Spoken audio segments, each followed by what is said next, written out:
Hello YouTube, it's Lisa Stayed here, and I'm gonna be doing part 5 of the review of the documentary from 1974. I uh made an error on saying that it's from 1980s or 1989. But I'm doing part 5 of the review of Swastika. Sorry for forgetting the opening sequence. Hi, it's Lisa Stayed here, YouTube, of the Lisa Stayed YouTube channel and Hitler Obsessed. And here I'm doing part 5 of my review of the movie Swastika. So, where we left off was, on the part where we had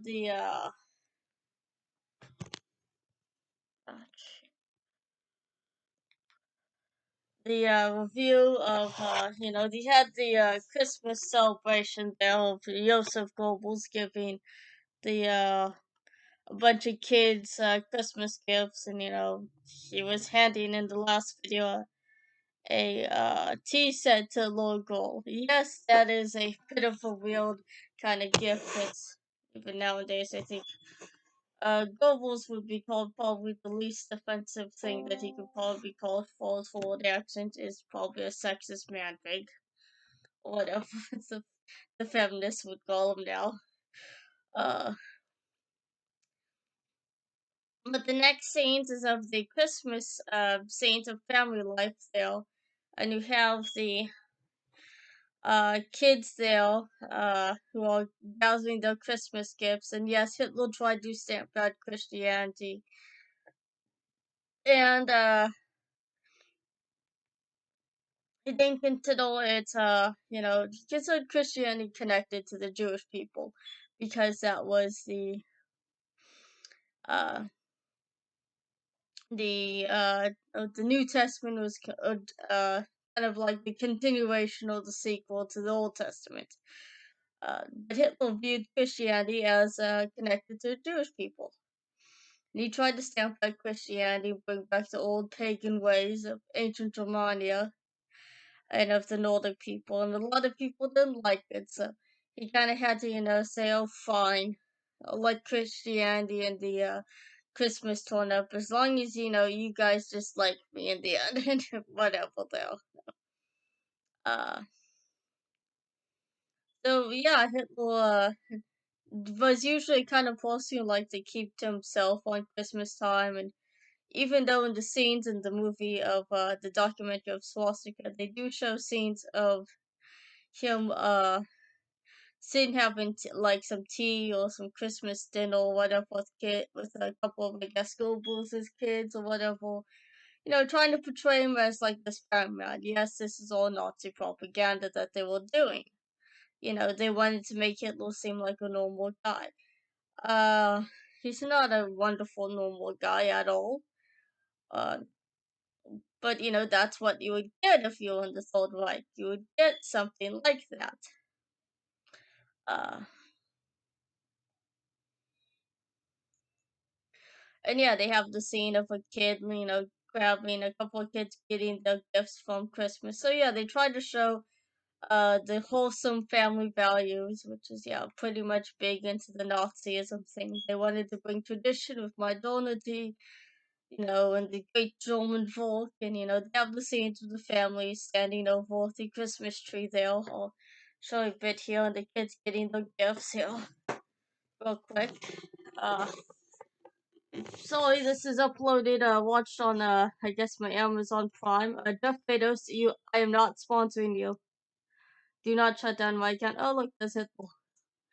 And yeah, they have the scene of the Christmas tree, and everybody's having, there's some kid there, and some, church choir, I guess, of Christmas caroling.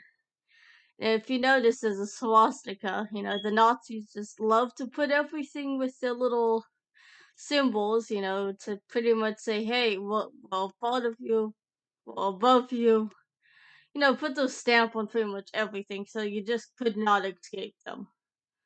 Uh, if you notice from the scene, It's a huge, yeah, it's a huge swastika that just defies, I swear, physics.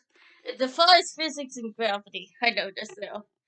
Uh, oh, and if you'll see, some more pictures of Hitler's ball cough, and I'm gonna be a bit quiet so you can listen. You hear that wonderful audio static because I did not know how to edit a video.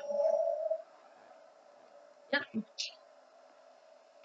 So yeah, this was done to portray Hitler as a family kind of guy. Oh, like all the wonderful landscape and stuff. I swear, it looks kind of like Fast Guy. But yeah, they show Hitler. I don't know what he's doing. He's doing the do. But yeah, here's Ava Braun here. Yeah, they wanted to portray Hitler and Ava Braun, even though he did not want to show in public. Yeah, and there's Hitler's voice. And you wonder why I probably would change my tone of voice and why I would change my tone of voice there in the movie, and a lot of times in real life, and a lot of my family members used to chastise me for this, is, oh, I would change my voice and sound emotional, whatever, just not talk normally like an indoor voice or whatever, or my voice would be too loud. If you just heard the sound of what Hitler's voice sounds like, that sounds like what normal sounds like. And yeah, I mean, you can probably put a joke of, wanting to raise your voice or whatever, to have a weird, emotional sounding voice or whatever, they'll, change your tone of voice. Yeah, so that you don't, uh, you know, probably sound like Hitler, because now you're probably just like, oh, this was off-putting. Yeah, that was fun. All that expensive money my family members paid for, teaching me to be on a neurotypical as an Aspie. All down the drain. Thanks to Adolf Hitler. Not that's not meant as an insult or whatever, but really the guy's voice sounds ironically like a regular person. Bit of a weird tangent. Okay, back to what the review of the movie is. Yes, they tried to show Hitler and Eva Braun as normal, as humanized, and that did get the movie a lot of controversy. But a lot of this stuff is from the Third Reich, so of course the Third Reich are going to portray Hitler as one-sided. I think we would have all tried to portray ourselves as one-sided, especially in a memoir or an autobiography. Because we wouldn't want to portray ourselves, as what others see us, you know. But yet, definitely with the Nazis, they made sure you were going to get a one-sided viewpoint on Hitler because that was propaganda. That was their spiel, their stick, their marketing idea, I guess you could say, that they were selling you.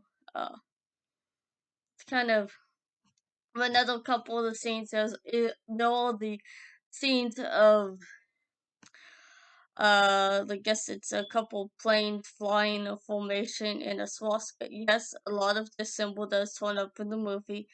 Ironic how the film's called that. It's almost like a weird marketing campaign this thing's doing. Even with its stuff from the Nazis. It's their own horrid propaganda. But yeah, those are scenes of a couple of Americans, investigating Germany and stuff and saying, oh, everything's all wonderful and good, everything's peachy keen. Uh, we like, how you guys are doing over here in the Third Reich. Yeah, of course the Nazis would want that to portray themselves as good. Of course they'd want an American to do that. Simple propaganda, simple marketing strategy. Think of it like, if you're Apple, you would want to be portrayed as something positive, even though you're using probably slave labor or whatever there. Or, you're dumping all your products in landfills and, I don't know, pretty much kids' backyards in, Asia or whatever, or destroy and trying to strike down, people's independent right to preparing their own Apple products. If you watch Law Lewis Fossman, you'll know what I'm talking about. Yeah, of course Apple would not want to have all that stuff, all those skeletons torn up in the closet. Of course they might not like Lewis Fossman when he's telling the truth, and they would want someone that's telling some positive propagandist, marketing campaign, to make Apple look good, to buy their products. It's just like the way the Nazis were. Except their product was really bad and would kill people. Unlike that iPhone that would stop people's pacemakers, except they weren't giving you an iPhone. They were doing a lot more for different people. Uh,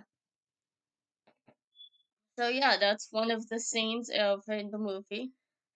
And yeah, it's of a American guy at a radio department in Germany. If you can see them, I'm not gonna play the audio there for you to see because I don't want to get into any issues here with Amazon or Tubi or God forbid whoever owns this video now uh or in trouble with YouTube's policies and guidelines. It's bad enough that the guidelines are kind of the way they are. Uh,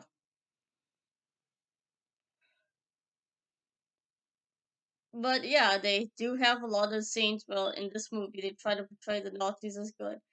And yes, and one of the next scenes is of one of the labor fronts. If you can see it here, it's on the laptop around for you. And yes, this was something that at a certain age, after you got out of the Hitler Youth, you had to join a labor group. And this stuff was done very militarized. If you watch how these guys hold those spades, I guess that's what it is. Spades or shovels there. Then the uniforms are very militaristic. Hitler used this to help train the Germans into military tactics and stuff. That stuff was also done to Hitler Youth. And then if you look at this, these guys are going off to, build roads or the workforce or whatever. And they're marching like this isn't like, my job at and singing songs, I guess, though. Militarized songs, it's label was seen almost as militarized because you were going to be uh eventually fighting in a war that no one really wanted and that what Hitler wanted, and therefore you must sacrifice yourself for him. But yeah, these guys were very militarized. So it's not like me walking at the bookstore. We don't walk around this way when we're doing our stuff. We walk around just like regular people. Uh, but oh yeah, if you see a lot of this scene here, you have the building of the Autobahns there, and if I turn back here a little bit, you can see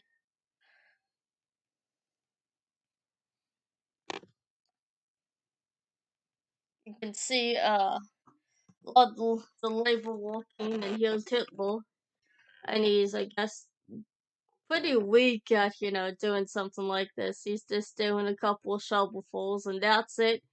And then you see all the other Germans doing all the hard work because Hitler's, I guess, he just can't do it. A proud, strong, independent field can't do something like that. Oh boy. So I'm gonna let you guys go here on YouTube, and this is the end of part 5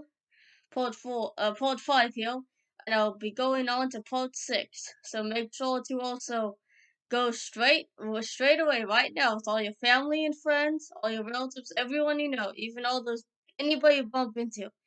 Make sure to tell them, and definitely you too. You yourself watching this video. Like this video, leave a comment to this video and all videos. Hit the notification bell to all so you can see all my videos. And make sure to subscribe to Lisa Stade and Hitler Obsessed. Visit my BitChute channel of Lisa Marie Stade on BitChute.com. And you can send me a friend request or message or both. That is a friend request and a message to my Facebook page of Lisa Stade. Donate to my Patreon and my subscribe stall. And now I will go on to part 6 of the review of Swastika.